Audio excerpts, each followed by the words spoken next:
आज के मुख्य अतिथि के बारे में कुछ बताना चाहूंगा कि वो कितने व्यक्तित्व के धनी हैं और उनकी क्या प्रोफाइल है।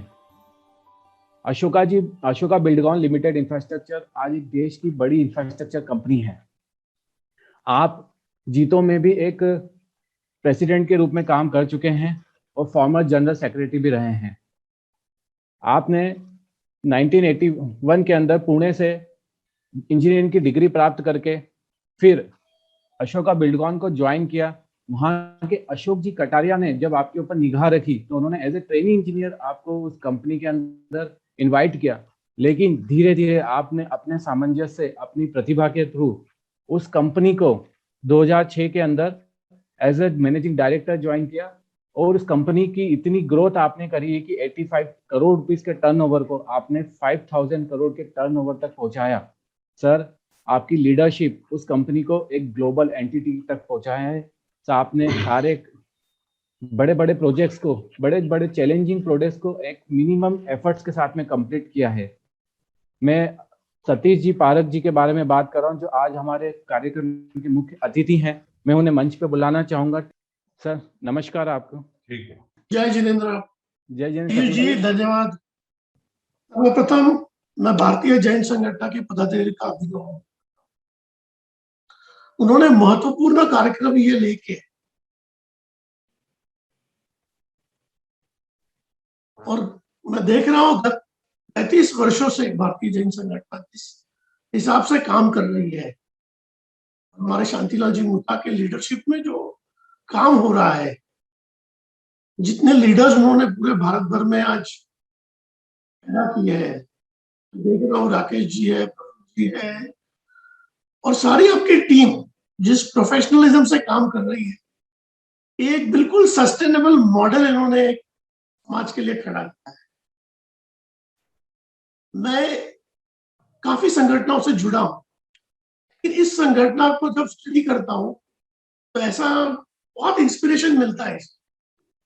एक consistent policy driven, direction driven और जिस हिसाब से बिल्कुल हर चैलेंज का रूट कॉज एनालिसिस करके आप लोग सॉल्यूशंस निकालते, सॉल्यूशंस नहीं बल्कि फ्यूचरिस्टिक प्रॉब्लम्स भी स्टडी कर रहे हैं और उसमें भी आप लोग काफी हद तक, मतलब मेरे जब भी शांतिलाल जी से मेरा हुई है, जब भी वो मिले हैं और जब मैं समझता हूँ उनसे, जब बात करता हूँ तो ये पूरे डेडिकेशन, उनके डेप्थ और उनकी इन्वॉल्वमेंट जो है हर चीज में, उसका ये रिजल्ट आज देखने को मिलता है। मैं अपने आप को बहुत ऑनर्ड और प्रिविलेज समझता हूँ कि मुझे इस कार्यक्रम के लिए आपने 2 शब्द बोलने के लिए मौका दिया।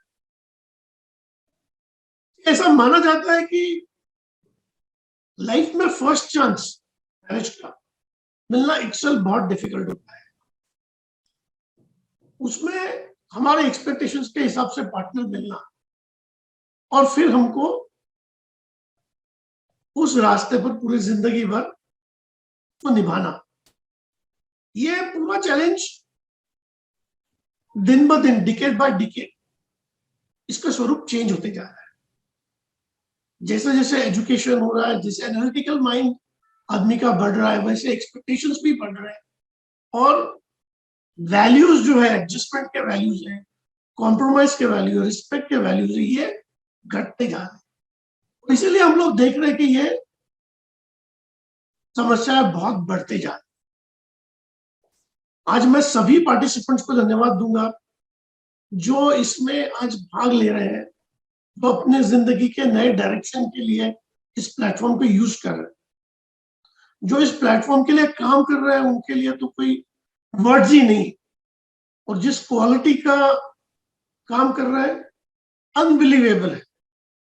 बट इसके साथ साथ जब पार्टिसिपेंट्स उसको रिस्पॉन्स देंगे, फायदा उठाएंगे, उनके लाइफ में वैल्यू एडिशन होगा, तो रियल इसका जो एक रियल ऑब्जेक्टिव है वो सर्विस होगा।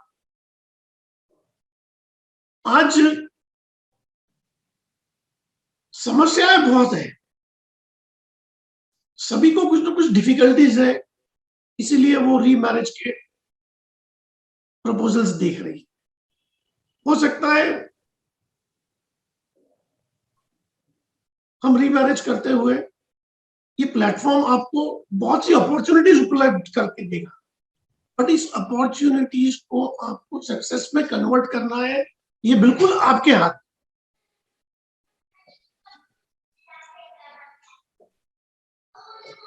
ये बिल्कुल अपने आप पर निर्भर करता है कि हम किस तरह से हमारे लाइफ को आगे लेंगे। आज एक्सपेक्टेशंस अपने जो रखने हैं वो खुद से ज्यादा रखने चाहिए। At the end of the day आदमी को क्या चाहिए? Should be happy. और आपके एक्सपेक्टेशंस आप आपके पार्टनर से जितने एक्सपेक्ट करते हो उतने अपने अपने आप से ज्यादा एक्सपेक्ट। अपने आप को आदमी सुधार सकता है। अपने आप को हम अगर हमारे 10 में से 10 गुण चाहिए तो वो अपने आप से एक्सपेक्ट करो, बट हमेशा दूसरे से 10 में से 5 पे आप सेटिस्फाइड हो। पार्टनर के स्ट्रेंथ पे अपने को बिल्ड करना है। हमको ग्लास कितना भरा है वो देखना है, ग्लास कितना खाली है ये देख के जिंदगी नहीं जा सकती। एक सक्सेसफुल मैरिज के लिए हमको हमेशा स्ट्रेंथ्स देखने चाहिए हमारे पार्टनर के और उसी के ऊपर बिल्ड करना चाहिए। अपने कभी ये नहीं सोचना चाहिए कि सचिन तेंदुलकर म्यूजिक में एक्सपर्ट होगा। सचिन तेंदुलकर अगर बैटिंग में है और क्रिकेट में है तो वो क्रिकेट में ही रहेगा। उससे ये एक्सपेक्टेशन करना गलत है कि वो लता मंगेशकर की तरह गा भी सकते। और लता मंगेशकर से ये भी नहीं हम लोग एक्सपेक्ट कर सकते कि वो एक अच्छा क्रिकेट खेले। तो ये बात समझना बहुत जरूरी है किसी भी संबंध में, किसी भी रिलेशनशिप में, चाहे वो बिजनेस हो, चाहे वो मैरिज हो, चाहे वो फैमिली लाइफ। मेरा यही मानना है कि हमारे एक्सपेक्टेशंस हमने ऐसे ही धारने चाहिए कि जिसको हम एनकैश कर सके, जो पोटेंशियल हम यूज कर सके और उसी में एक सक्सेसफुल पार्टनरशिप बन सकती है। आज अशोका ग्रुप में हमारे पास कई पार्टनर्स हैं। मैं ट्रेनिंग इंजीनियर ज्वाइन करके एज पार्टनर, तो इसी फिलॉसफी पे चलते कि हम हमेशा हमारे पार्टनर्स के स्ट्रेंथ पे बिल्ड करते हैं, ना कि उसके वीकनेस को खोज के उसके ऊपर टाइम गवाते हैं। तो ये मुद्दा अगर ध्यान में रख के हम हमारी लाइफ को भी ये फॉर्मूला अप्लाई करें तो सक्सेस नियरली 100% गारंटीड हो जाए। कोई पार्टनरशिप में कोई टूटने का कोई में ऐसा मौका ही नहीं आएगा अगर हम इस और यही वैल्यू सिस्टम हमारी पहले थी। अगर आप 3-4 डिकेड पहले देखो, 35 साल से भारतीय जन संगठन काम कर रही है। आपने तो शुरू से इस परिचय सम्मेलन ऑर्गेनाइज किए हैं और आप भी मॉडल्स चेंज करते जा रहे हैं। आप भी लोगों को, पार्टिसिपेंट्स को ये एजुकेट करते जा रहे हैं। ये जो भी एजुकेशन दे रहे हैं इनका एक रिसर्च प्रोडक्ट है, इसको बड़े सीरियसली सारों पार्टिसिपेंट्स ने लेना जरूरी है। नंद किशोर जी साकला जैसे मेरे मित्र इसमें जुड़े हैं और जब मैं देखता हूं उनका पूरा फोकस, डेडिकेशन, पूरा बिजनेस संभाल के भी ये सामाजिक कार्य करने में जो उनकी इच्छा रहती है हमेशा, तो ये इसीलिए आती है क्योंकि आपका संगठन एक बहुत ही क्लियर ऑब्जेक्टिव से, एक बहुत ही रियलिस्टिक मेथड से और एक बिल्कुल प्रोफेशनल अप्रोच से चल रहा है।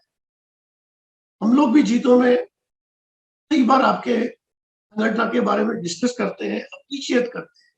मैं खुद भी जिस हिसाब से ये organisation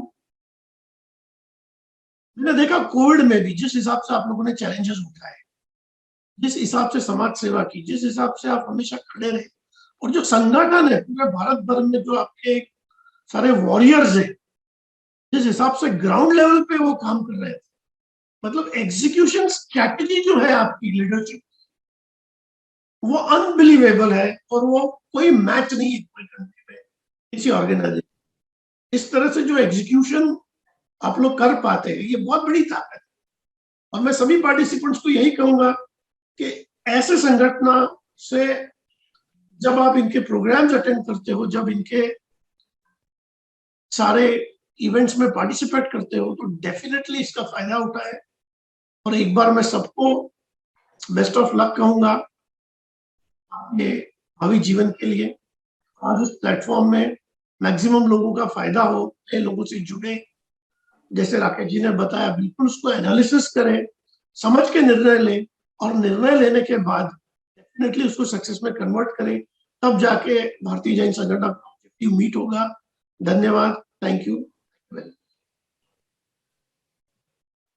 thank you Satish ji, आपने इतने वैल्यूएबल वर्ड्स कहे हैं बीजेएस के बारे में, और आज जो पार्टिसिपेंट यहाँ उपस्थित हैं उनको आपने एक मंत्र दिया एक्सपेक्टेशन का, कि आप अपनी लाइफ में कैसे मिनिमम एक्सपेक्टेशंस रखें, उनकी जरूरतों को समझें और किस तरीके से मैच करके अपनी लाइफ को आगे बढ़ाया जा सकता है और इस शादीशुदा जिंदगी को कैसे अच्छे से जिया जाए।